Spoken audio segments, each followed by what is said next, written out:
2025, né? Hoje eu vou falar um pouquinho. Eu sou o Iago, Lourenço, faço parte da equipe do Timbira. Vou fazer parte da. Desculpa. Vou apresentar um pouco sobre a replicação lógica. É mais sobre o meu entendimento, então, se ficarem alguns buracos e tudo mais, eu peço que vocês me ajudem a complementar. Aqui vai ser uma conversa, então podem interromper, podem levantar a mão para fazer perguntas, fiquem à vontade. Bem, hoje eu vou apresentar um pouco sobre a questão dos fundamentos, das configurações e boas práticas do Postgres, da replicação lógica no Postgres. A gente vai ver aqui hoje o que é replicação lógica, o versionamento, né, quando ele surgiu, como está a evolução dele, conceitos importantes, replicação lógica e física, ali a diferença entre ambas, arquitetura, a decodificação lógica, slot de replicação, configuração, configurando uma replicação lógica. Não irei fazer aqui um lab, mas se vocês quiserem no final a gente pode tentar. Eu tenho todos os comandos aqui para fazer. Tem a questão do monitoramento e erros ali comuns também, e as boas práticas. Bem, vamos seguir. O que é uma replicação lógica, de fato? A replicação lógica, né, a gente tem ali uma replicação, no caso é uma... Desculpa, eu estou um pouco ansioso, é a minha primeira palestra, né, então vamos lá. É uma replicação em nível lógico. O que seria isso, né? Ele coleta os... Desculpa. Vai lá, vai dar certo. A replicação lógica é um método de replicação em nível lógico. Ele coleta os...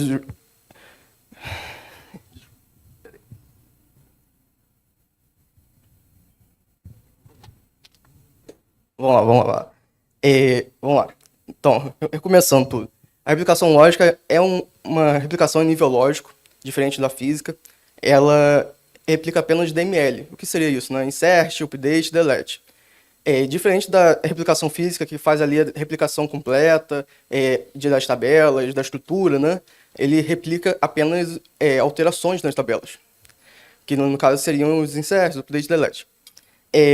A gente vai ver que ao longo aqui da palestra que existem limitações na replicação física que a replicação lógica vem para combater. Inclusive, o surgimento da replicação lógica foi exatamente para combater esse problema. As vantagens da replicação lógica, a gente tem diversas, né? Temos ali a replicação seletiva das tabelas de dados. A gente pode replicar apenas... vou precisar muito. A gente vai poder replicar apenas parte da tabela ou alguns subsets. A gente vai poder replicar a tabela toda, depende muito do cenário de cada um. Então, é bem, botar assim, flexível e configurável, né? Existe suporte para versões diferentes da física. A física só pode ser de versão para versão. A lógica a gente pode fazer ali de uma 9.6 uma 13 e daí por diante. Na 9.6, infelizmente, ainda não tínhamos a replicação lógica, então tinha que ser feito por alguma extensão e por aí vai.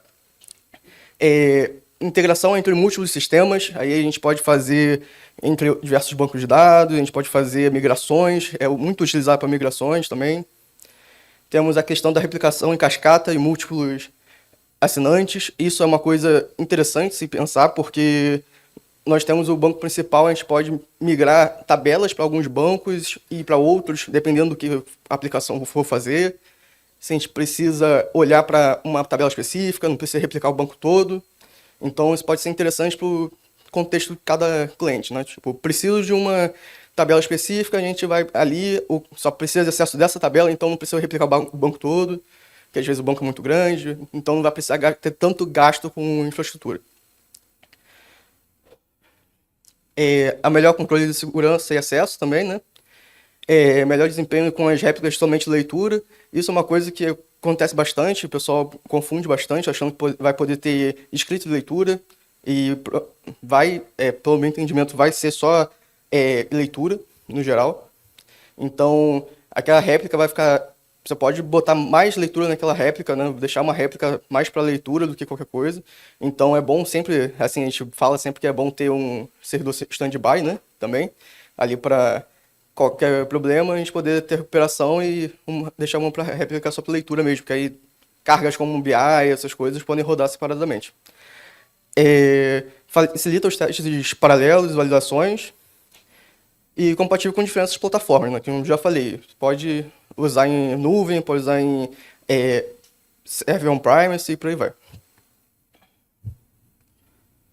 Seguindo aqui para o versionamento, foi até um pouco que eu já falei. Antes da versão 10 do Postgres, ela não era realizada diretamente, né? Ela era feita por extensões. Algumas que são bem conhecidas é o Bucardo, o BDR e o PGLogic. O PGLogic é bem utilizado ainda até hoje. Antigamente não existia essa replicação nativa no Postgres, então era utilizado por extensão e elas eram necessárias para corrigir alguns problemas da replicação física, né? Como eu falei. Seguindo, tivemos ali o Postgres 10, ali em 2017, que foi implementado, ainda uma versão meio nova, né? Rudimentar. Então, tinha pouca coisa, ainda era só feito, ainda é feito até hoje, no caso, né, por publicação e assinatura. Ainda utiliza os slots de replicação e plugins de decodificação. Ali na pós-versão 10, aí que fica 11, 12, 13, enfim, tiveram adição ali de alguns plugins, né? O PG Output e o Alt-JSON, que melhorou bastante ali a decodificação lógica dos dados, que facilita a leitura, né? Ele traz os comandos SQL para o nosso, que são visíveis para a gente, não humanamente, e ele faz essa replicação. Tem a melhoria de suporte ali para replicação entre diferentes versões Postgres, como eu já comentei antes. Teve a introdução do recurso para facilitar migrações seguras e com downtime reduzido. Isso é muito importante, porque em grandes ambientes que não tem muita janela de manutenção. Então, acaba facilitando bastante. Aí, da 15 para 17, a gente teve algumas adições ali de funcionalidades para failover na replicação. É algo ainda recente, então ainda dá para estudar um pouco mais, dá para talvez a gente conseguir até ajudar ali a melhorar. Tem a questão das novas ferramentas do PG Freight Cluster, Subscribe, aliás, que aí você já cria diretamente ali para converter uma replicação física para lógica e facilitar a migração. E também tem a melhoria em estabilidade, como todo patch vai trazendo, segurança e tudo mais, vai melhorando. Aqui em conceitos importantes eu vou trazer um pouquinho da questão do como a replicação lógica trabalha, né? Aí temos ali o publisher, que é a publicação, o servidor que vai enviar os arquivos, para botar assim, né? Vai fazer a replicação de fato, vai ser o nosso servidor master, que depois eu vou comentar o que é o servidor primário. Vamos ter a questão do subscriber, que é o nosso assinante, que vai ser nossa réplica, ou nossas réplicas, pode ser mais de uma também. Tem a questão da publicação, que vai ser o que a gente vai publicar. Se vai ser uma tabela específica, mais de uma, se vão ser uns subsets apenas. A gente decide, a gente pode fazer isso depois também. A questão do servidor primário, é só deixar assim claro, para quem não é da área, são os servidores masters, vamos botar assim, que a gente tem, são os principais e tudo mais. O standby a gente usa muito para replicação, para recuperação de dados e por aí vai. Seguindo a questão da diferença entre a replicação lógica e física, nós temos aqui a replicação lógica atua ali na questão do DML, né? Então, ela só replica realmente em alterações. Não tem como replicar, como a gente fala do DDL, né? Que é uma restrição grave ali. Pode ser que nas próximas versões do Postgres traga uma melhoria. Aí, no caso do DDL, ele não é replicado. A gente tem alguns problemas. Muitas pessoas acabam fazendo isso no primário, vai lá, faz a alteração e não replica manualmente para a réplica e acaba dando algum problema, né, de retenção de wall e tudo mais. Então, é necessário sempre ter ali uma forma manual ou um deploy automatizado que vai fazer essas alterações em ambos os bancos. Temos a questão do tabelas ou subconjuntos específicos. Já na replicação física a gente não consegue, é tudo ou nada. A gente, infelizmente, não consegue só parte do banco. A questão do suporte a versões diferentes, que aí ajuda muito na parte das migrações. Já no física, como eu disse anteriormente, é só igual para versão igual. Isso acaba limitando muito, às vezes, quando você quer já tentar atualizar um pouco o Postgres ou fazer algumas coisas mais específicas. E na questão do modelo de publicação ali, a gente usa publicação por assinatura, como eu já expliquei ali rapidinho. Na física, ele usa o streaming, né, também. Embora na replicação lógica também seja feito um streaming, mas é um streaming diferente. A gente tem alta flexibilidade, como eu já falei. A gente pode, né, só replicar parte ou tudo, se você quiser. Escolhe, depende muito do cenário. Temos a questão da migração e interações ali. E também tem a questão de suportar escrita. Mas suportar escrita é um pouco limitado, tá? Depende muito das configurações do ambiente, depende muito do ambiente de cada um, então é algo que tem que ser feito com cuidado. Já na implicação física, geralmente é só leitura também, então ambos estão limitados ainda nessa parte, a gente tem que evoluir um pouco nisso ainda. Aqui eu botei mais ou menos como é feito, ali só para exemplificar. Tem um servidor principal, que é o nosso publicador. Temos o servidor secundário, que seria o standby server ali, que é o assinante, e vai acontecer essa publicação, essa troca, né? O assinante vai assinar ali o método de publicação do publisher e vai estar sendo feito, de certa forma, a replicação. Na decodificação lógica aqui já é mais a explicação de como é feita essa leitura, né? Ele faz transformações nas alterações ali do UOL em eventos lógicos compreensíveis, no caso do DML, né? A gente consegue ler, no caso, essas alterações. É um select, é uma coisa, é um insert, são leituras e alterações já, né? Não vai ser um alter table, não vai ser um drop. Isso é DDL, não entra aqui. Ele entra numa replicação física, mas não entra aqui. Seguindo, temos a questão da permite replicar dados nível tabela, não a cópia física de arquivos. Exatamente o que eu acabei de falar. Você vai replicar ali só os inserts. A cópia física, o DDL, tem que ser feito antes ou depois. No caso, né, tu faz ali as alterações e continua. O uso do PGOut, o Out.json, também tem o teste decoding ali, para formatar as alterações. Isso é feito por baixo dos panos ali, então a gente não precisa se preocupar muito com isso. A gente pode até, no caso é mais para questão de estudo, né, aprendizado, mas não afeta diretamente nas configurações. Depende do slot de replicação para controlar a posição e garantir que nenhuma alteração seja perdida. Se um slot de replicação não é criado, não existe replicação. Não tem como. E se tiver, no caso, algum problema, vai parar a replicação e aí vai ter que... Muitas vezes a gente vai ter que refazer a replicação lógica, destruir os slots e depois trazer novamente. Também tem a questão de não alteração de estrutura, né? O DDL, como eu já comentei. Permite também a replicação... A replicação lógica, no geral, é bem simples, né? Ele é um conceito bem tranquilo, estender. Configurar também não é difícil, a gente vai ver daqui a pouco. Ele, em geral, é bem rápido. Posso complementar uma coisa? Pode, claro. Tá.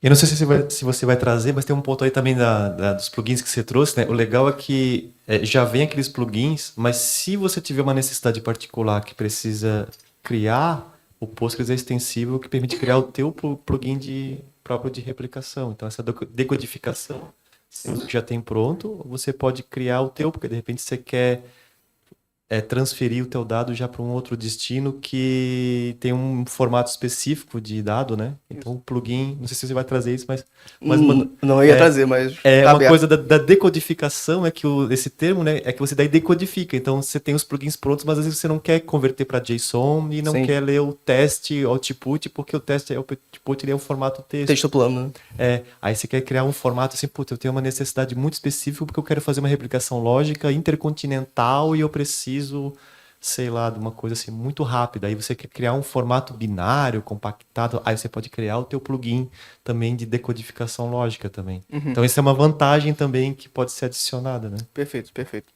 Bem, como o Guedes aí levantou a mão também, vocês podem levantar a mão, podem complementar, são super bem-vindos, é aprendizado, então é para todo mundo, é válido para todos. Seguindo, a gente tem ali slots de replicação, a questão de cada assinante recebe um slot para controlar a replicação. Vocês vão ver que se vocês fizerem a configuração, sempre vai ter uma configuração a mais, questão dos slots ali, a gente vai ter 2 para cada replicação, um para o física, outro para lógica, e também tem a questão para o assinante e para o publicador, né? É mais para monitoramento ali também. Temos os slots de exclusão prematura dos logs. Ele faz sempre ali um checkpoint determinando o tempo, ao longo do tempo. É importante monitorar o uso. A gente vai ver como monitorar esse uso também mais para frente. Mantém continuidade da replicação, apesar das falhas. Ajuste max replication slots para o número adequado. Isso aqui eu acho um pouco complicado, até se alguém quiser complementar, eu tenho um pouco de dificuldade nisso, porque a gente define com base o quê? Porque eu acho que depende de ambiente para ambiente, de quantidade de ambientes que a gente vai replicar também, né? Então, a gente pode ver isso aí junto depois. É essencial para a replicação lógica e física, essa questão dos slots.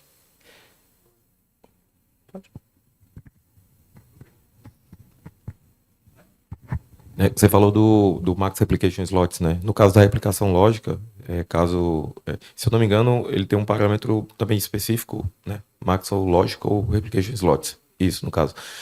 E aí muitas vezes a gente precisa, por exemplo, dividir essa carga, né? Porque como ele é serializado, né? Na entrega a gente pode criar vários slots, se eu quiser criar várias réplicas sets, né? E aí eu posso meio que paralelizar esse contexto num cenário em que eu quero acelerar, por exemplo, a minha cópia de um ambiente para outro. Então, eu posso aumentar esse carga e criar várias réplicas set para eu poder, né, dar um burst ali na minha aplicação. Né? Então, acho que seria um dos casos que a gente poderia utilizar.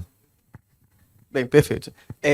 Voltando aqui para a replicação, aqui a gente já tem a configuração. Eu tinha pensado em fazer, mas dependendo aqui, talvez dê alguns problemas. A gente pode fazer no final, se vocês quiserem.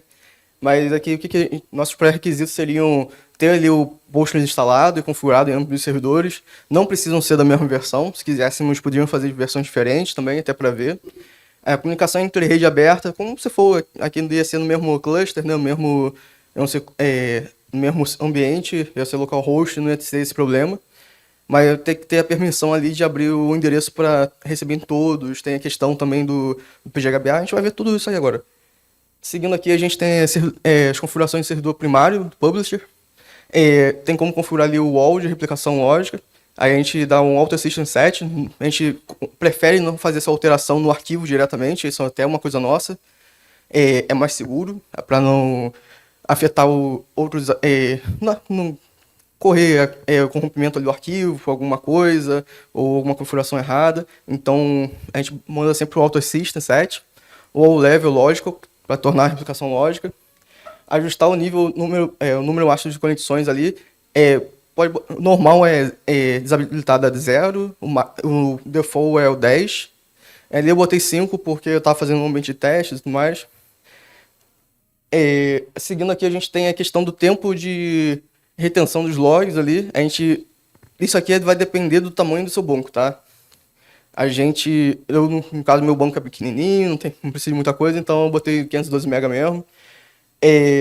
Habilitei a questão do servidor ali, do escudo de IPs, aí vai para caso a gente for utilizar servidores diferentes, vai usar ambientes diferentes, a gente vai usar... Ali eu botei... não é seguro, do jeito que eu fiz, que eu abri para todos os IPs. Seria ideal passar IP por IP. Então, como é um ambiente de teste, não está sendo um problema, mas sempre, por segurança, passa o IP certinho, para não ter problema.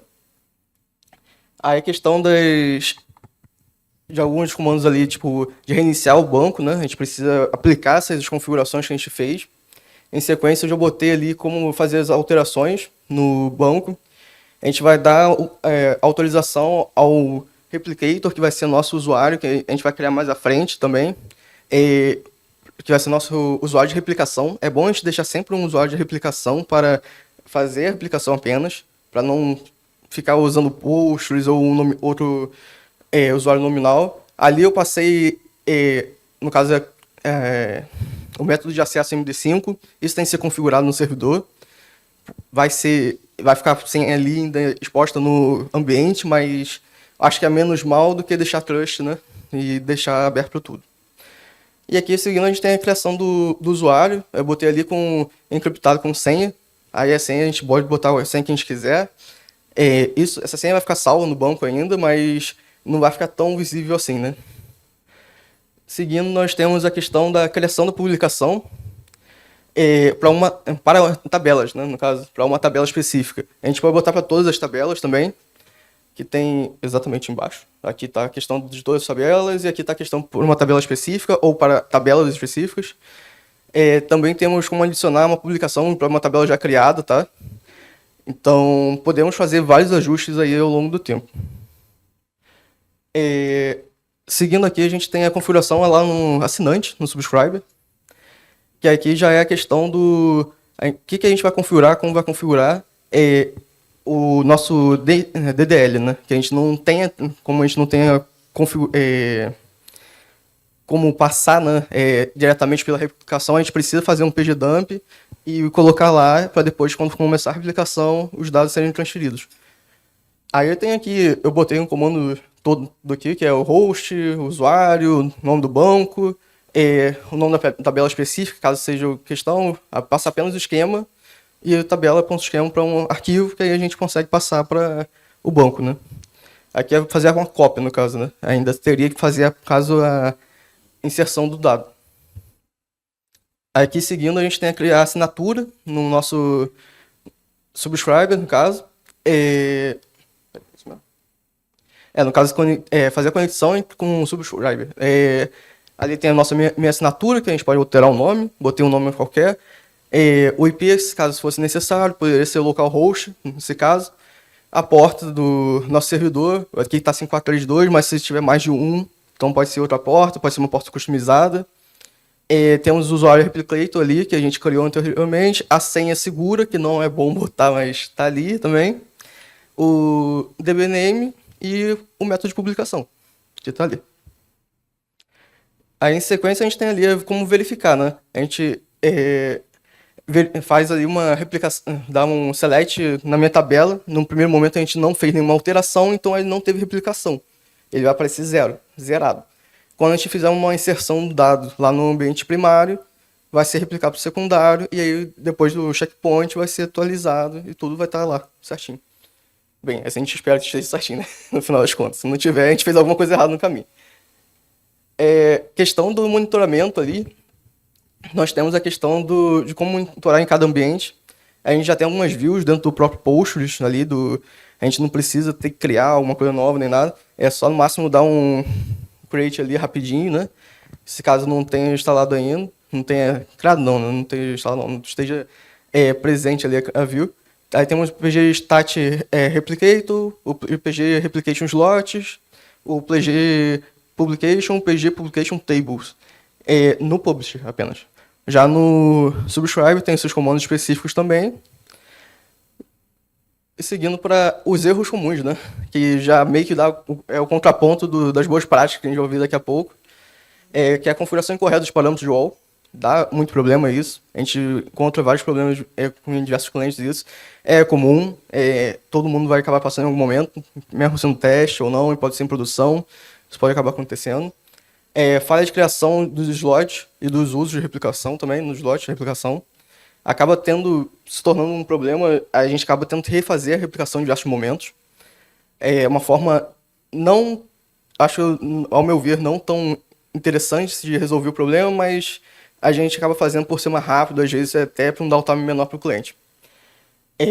Temos a diferença entre estruturas das tabelas, entre o primário e o secundário. Isso a gente tem alguns atendimentos por conta disso, porque às vezes o cliente esquece ali de fazer uma alteração, o pessoal foi lá, fez uma alteração no master, mas não fez na replicação, quebra a replicação. Aí entra em contato com a gente, tem que resolver isso. A gente tem alguns casos disso aí, é complicado. Alterações da DDL não são replicadas automaticamente, acúmulo excessivo de wall, acaba acontecendo, pode acabar com o espaço no computador, no caso ali no disco, e aí a gente tem que parar, remover para refazer, para não ter nenhuma quebra no banco, não ter um parado do banco e tudo mais. Problemas de conectividade da rede, acontece, né? O pessoal normalmente até fala que o problema é da rede, quando dá algum problema. E não monitorar a replicação. Não monitorar nada também já é um problema, então a gente tenta sempre manter algum monitoramento. E aí, boas práticas é exatamente o contrário. A gente acaba ali tendo um usuário dedicado, como eu falei, que é por segurança, até para não ter nenhum problema. Temos a questão do publicar apenas tabelas necessárias. Dependendo do seu ambiente, você não precisa, tem 2 terabytes ali de dados, então não é necessário você replicar os 2 terabytes. Replica só seus, sei lá, 20 gigas ali. É menor custo para o pessoal também, então é ideal fazer isso. Manter esquemas consistentes entre publicador e assinante. Acaba tendo alguns problemas, às vezes, quando na criação você vai mantendo vários slots de replicação, também acaba tornando um problema. Monitorar os slots de replicação, já falei também isso. Testar a replicação antes de usar em produção. Sempre tem um ambiente ali, né, de desenvolvimento, homologação. E documentar todo o processo. Sei que é difícil, mas dá para fazer. E é isso. Essa é a minha palestra. Eu peço desculpa, foi muito rápido. Eu falo rápido, então acabou sendo um pouco rápido. Tem os links da Timbira. Se vocês escanearem, vocês vão ter acesso ao nosso portal. Vai ter acesso ali também à questão das vagas. Tem tudo lá. Agradeço a todos. Se quiserem fazer perguntas, quiserem participarem também, quiser conversar, por favor, sintam à vontade. Só levantar a mão e a gente conversa aqui.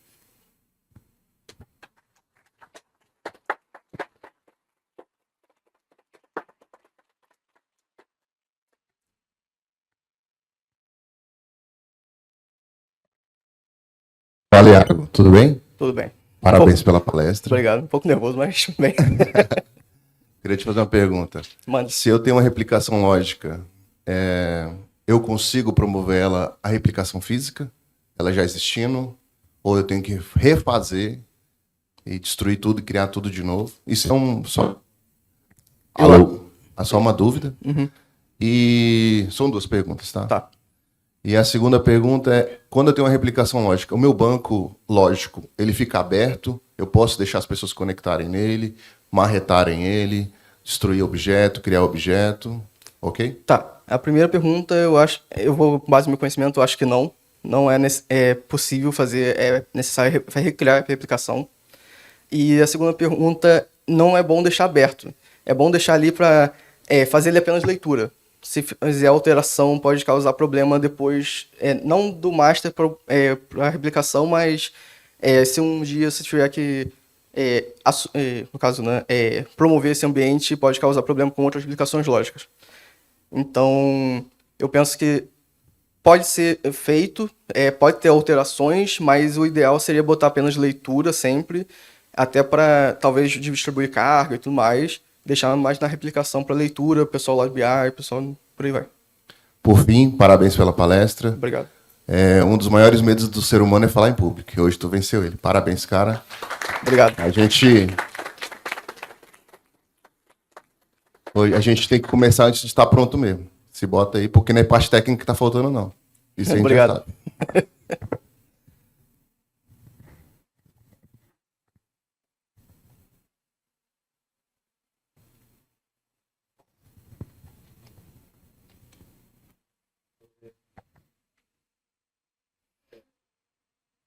Ah,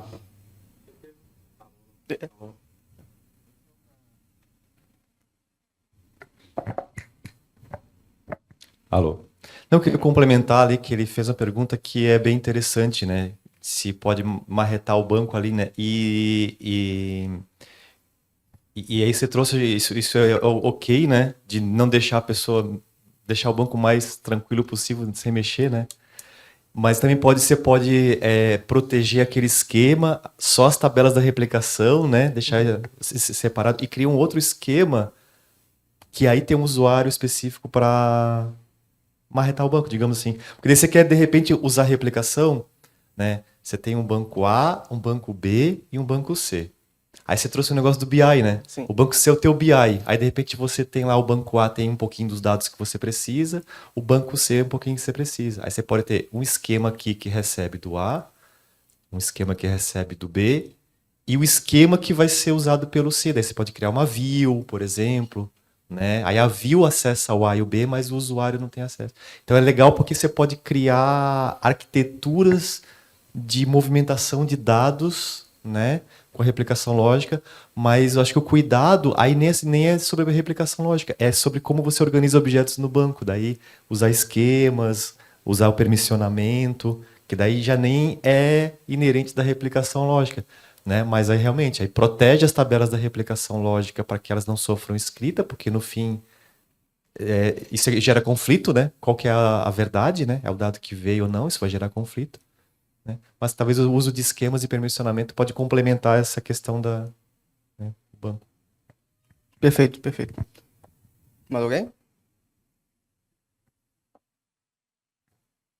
Parabéns pela apresentação e Obrigado. falhou. Foi. Qual a maneira mais eficiente de monitorar o primário e o secundário que está recebendo essa replicação? Pelo que eu penso, a gente pode até voltar ali, rapidinho. Temos os métodos de publicação de monitoramento ali diretamente pelo banco, né? Não sei se são os melhores, mas penso que talvez de início sejam um bom foco, né? A gente obviamente pode migrar isso para um monitoramento externo, um Datadog, um Zabbix, alguma coisa do tipo. Mas ter um monitoramento ali já acho é o mais importante. O melhor monitoramento, ao meu ver, eu não sei. Pra ser bem sincero, eu não sei. Uma dúvida, quando você cria uma publicação, uma tabela X, Sim. certo? Aí o slot lá, e você cria o slot também, etc. Se tu criar uma coluna nova nessa tabela que já foi publicada e não criou na réplica, ele fica armazenando os inserts, por exemplo, no slot até você criar a tabela do outro lado, né? Sim. Ah, certo. Então, nesse caso, é importante o monitoramento até para não encher o disco Isso. ali por conta do não criamento da coluna nova. Né? Exatamente, exatamente. Alguém?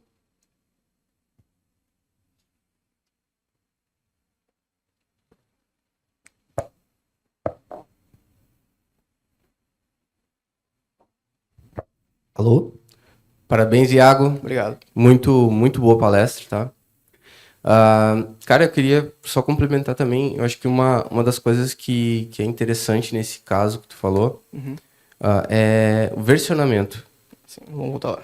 O versionamento até eu digo de tabelas, porque você falou ali de deploy, né? Alguém fazer um deploy e quebrar a replicação lógica, né? Acho que tudo passa por organização do que vai ser adicionado, né? Dentro do processo, até o colega falou ali, de ter a criação de uma tabela e isso não ser replicado pela replicação lógica, como é feito na replicação física. Né? Então, como a gente gera um dump, a gente fazer um versionamento não só do Postgres, né, mas também da qual a nossa replicação lógica está, em qual cenário, eu acho que é uma boa prática também, uma boa questão de ser levada em consideração. Né? Mas parabéns pela palestra, cara. Obrigado.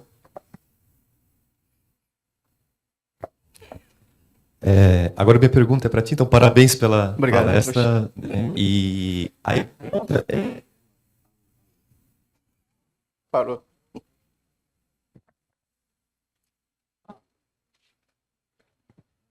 alô? Alô? Tá. Eu tenho que mirar lá, então, peraí. A minha pergunta é o seguinte, né? Você está iniciando nessa jornada de conhecimento sobre replicação, né? E por mais que o Postgres ele tenta deixar simples, né, as coisas, existem conceitos e coisas por trás, né? Como é que foi a tua experiência iniciando nessa jornada de conhecimento sobre replicação lógica, sobre esse tema, né? O que você sentiu em termos de dificuldades, né? Assim, para você de aprendizado no sentido de documentação, enfim, né? E o que foi bom? Assim, o que funcionou bom para você? O que você conseguiu pegar rápido? E o que né, foi o caminho mais difícil que talvez você possa dizer para as pessoas também como uma dica aí? Tá, vamos lá. Não vou certinho nessa pergunta, mas eu vou um pouco em torno dela. Eu estudei bastante pela documentação do Postgres. Lá deu para resolver bastante coisa, deu para ter um entendimento bom dele. Algumas coisas foram por fora. O que me deu certo para mim, para aprender, foi fazer, refazer, ver os erros que estavam dando, fazer lab. Então, foi a melhor forma. O melhor aprendizado é ali botar a mão na massa. Acabou que meus cenários de lab deram muito erro. Eu tive que refazer muitas e muitas vezes, que eu acabei quebrando ali. Teve a questão de, na replicação, ficar travando, né? Não ter replicado EDL, eu não sabia no início, eu fui mais na mão na massa. Então, acho que a melhor forma é aprender botando a mão na massa e lendo documentação e procurando a comunidade do Postgres, que eu vi bastante coisa lá do pessoal também comentando bastante nos canais. Então, acho que é meio que por aí. No geral, eu achei tranquilo. Eu tenho ainda a melhorar muito. Eu sei que estão algumas coisas aqui ainda que são a questão dos lotes de replicação, decodificação, ainda tem que melhorar um pouco ali o entendimento. Mas já foi um grande passo, acho, para mim, porque eu estou na área do Postgres faz pouco tempo, estou 1 ano só, antes da área de redes. Então, para mim, é um pouco novo tudo isso. Então, acho que está sendo interessante. É isso. Legal. Deixa eu fazer 2 comentários. Por favor. Primeiro, com relação às DDLs aí.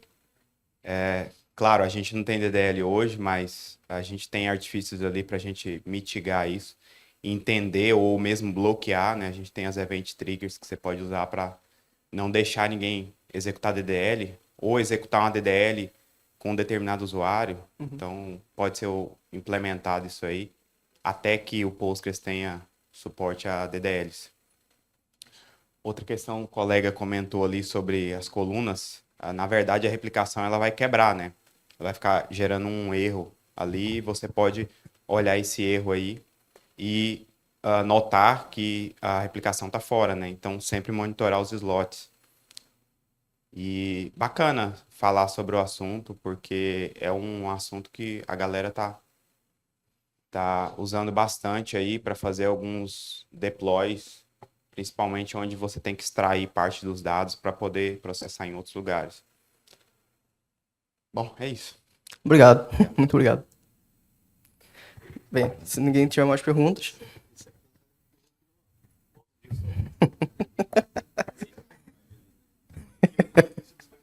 Perfeito. Aprendendo com os mestres, então. Muito obrigado pela presença de todos. Por favor, se quiserem conversar, podem vir conversar. O pessoal da TeamBuilder também está aberto para conversar. E obrigado a todos mais uma vez pela presença. É isso.